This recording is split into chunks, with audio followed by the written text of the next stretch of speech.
श्री नंदीश्वर विद्यालय द्वारा संचालित ऑनलाइन शिक्षण में आपका स्वागत है। अपन देख रहे थे अपना 15वां अध्याय जो कि है बिजनेस फाइनेंस यानी कि व्यावसायिक वित्त। तो व्यावसायिक वित्त के बारे में तो अपन जान चुके हैं कि किसी भी व्यवसाय की जब अपन को स्टार्टिंग करनी पड़ती है यानी कि शुरुआत करनी पड़ती है तो जितने वित्त की आवश्यकता होती है उसका सही तरीके से उपयोग करना और उसका सही तरीके से नियंत्रण करना ही व्यावसायिक वित्त कहलाता है। अपन ने व्यावसायिक वित्त के प्रकार देखे थे तो 3 प्रकार के प्रकार थे, अवधि के आधार पर, विनियोग के आधार पर और स्रोतों के आधार पर। तो अवधि के आधार पर 3 प्रकार थे जिनका अध्ययन अपन लास्ट वीडियो में कर चुके हैं और विनियोग के आधार पर भी 2 प्रकार के वित्त थे, एक तो स्थायी पूंजी था और दूसरा हमारा कार्यशील पूंजी था। तो स्थायी पूंजी के बारे में अपन जान चुके हैं, पढ़ चुके हैं, मतलब कि उसके निर्धारक तत्व कौन से हैं, महत्व कौन सा है, विशेषताएं कौन से हैं। आज अपन को चर्चा करनी है अपनी कार्यशील पूंजी क्या होती है, निर्धारक तत्व कौन से हैं, विशेषताएं कौन सी हैं और इसका महत्व कौन सा होता है। तो सबसे पहले अपन जान लेते हैं कि कार्यशील पूंजी होता क्या है। देखो, जैसे स्थायी पूंजी क्या होता है, जब अपन को किसी भी व्यवसाय की स्थापना करनी हो, उसका संचालन करना हो, तो जो भवन, प्लांट, मशीनरी, ये सारी चीज़ें हमारे व्यवसाय में लगी हुई रहती हैं तो वो हमारी स्थायी पूंजी होती है, क्योंकि ये सारी संपत्तियां दीर्घकाल के लिए व्यवसाय में विनियोजित रहती हैं। वहीं बात करें कार्यशील पूंजी की, तो कार्यशील पूंजी से ऐसी पूंजी से होता है जो किसी भी प्रकार के व्यवसाय में दिन प्रतिदिन के व्ययों का भुगतान करने के लिए संचालित की जाती हैं।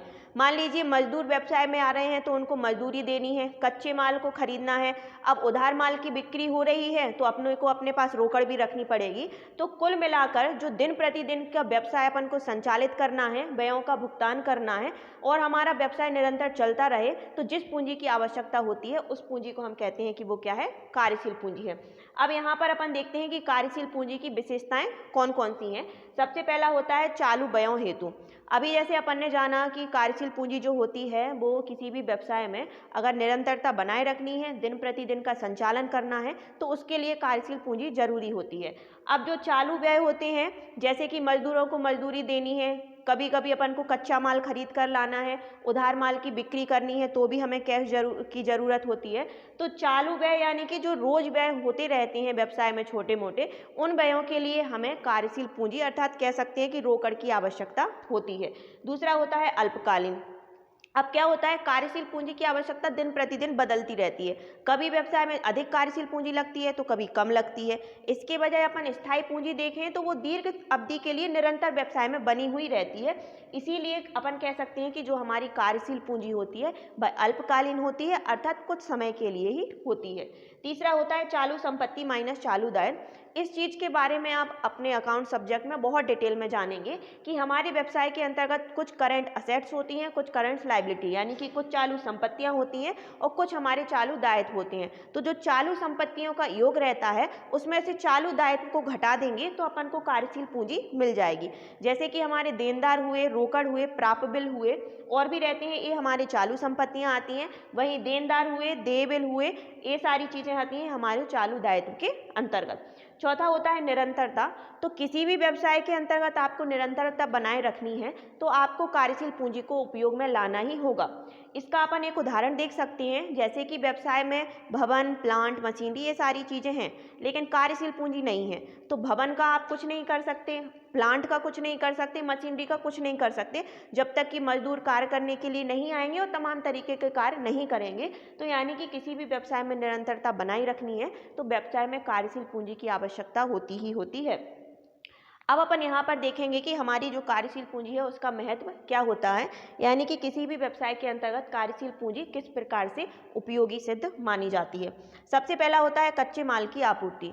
अब कच्चा माल जो हमारे व्यवसाय में मेन एलिमेंट कह सकते हैं, क्योंकि किसी भी व्यवसाय के अंतर्गत जब कच्चा माल होगा तब जाकर अपन उसको प्रोसेस में डालकर उसको फिनिश गुड्स यानी कि प्रोडक्शन उसका कर सकते हैं। जैसे कि मान लीजिए कोई टेबल कुर्सी बनानी है, फर्नीचर बनाना है, तो उसका रॉ मटेरियल क्या होगा, लकड़ी हो सकती है, लोहा हो सकता है, क्या होता ही है, जिसके कारण अपन क्या कर सकते हैं, फिनिश गुड्स बना सकते हैं। तो कच्चे माल की निरंतर आपूर्ति व्यवसाय में बनी रहे, इसके लिए हमें कार्यशील पूंजी की आवश्यकता होती है। कभी हमें कच्चा माल बाहर से खरीदना होता है, कभी कोई लॉट में भी लाना पड़ता है, तो कैश हमारे व्यवसाय में अवेलेबल होना चाहिए, इसके लिए कार्यशील पूंजी आवश्यक मानी जाती है। दूसरा होता है पारिश्रमिक का भुगतान।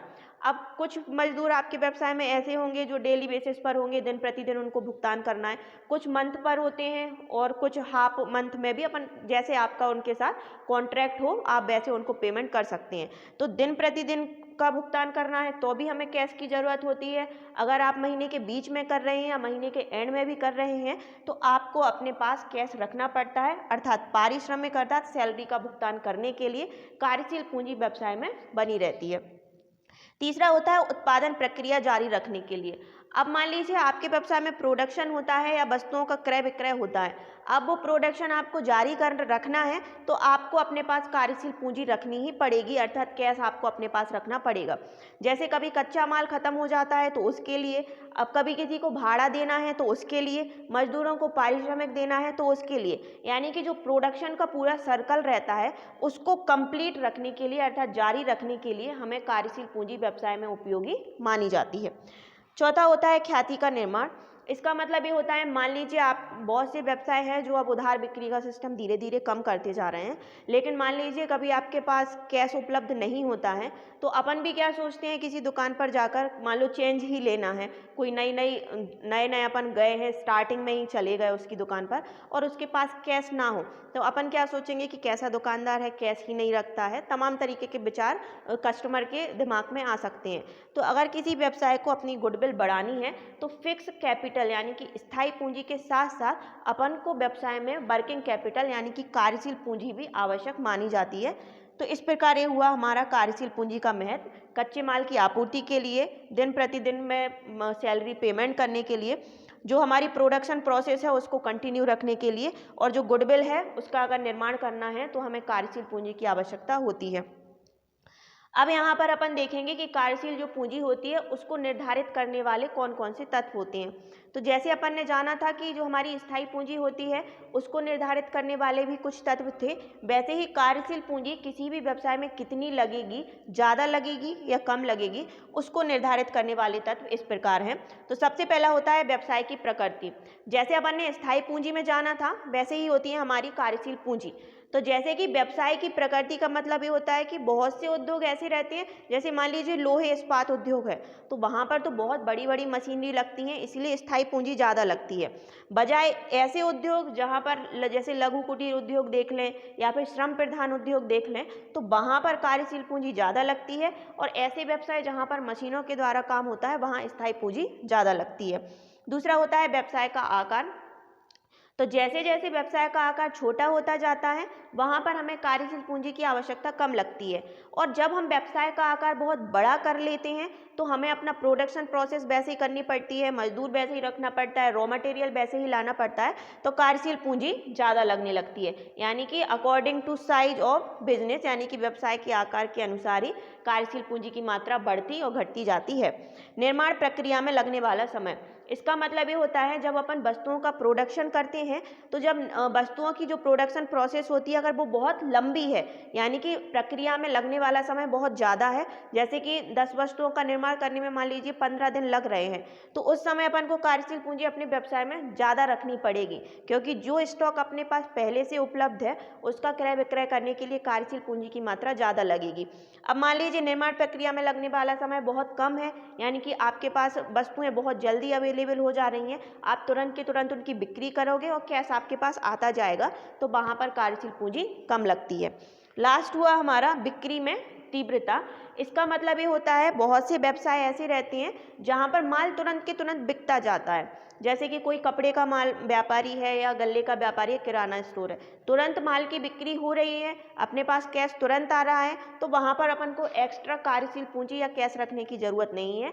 बजाय ऐसे व्यवसाय जहाँ पर बहुत स्लो मात्रा में सेलिंग हो रही है, मतलब स्लो सेलिंग होती है और उसके बाद आपका माल भी नहीं बिकता है, तो वहाँ पर अपन को व्यवसाय चलाने के लिए अर्थात संचालित करने के लिए कार्यशील पूंजी लगेगी ही लगेगी।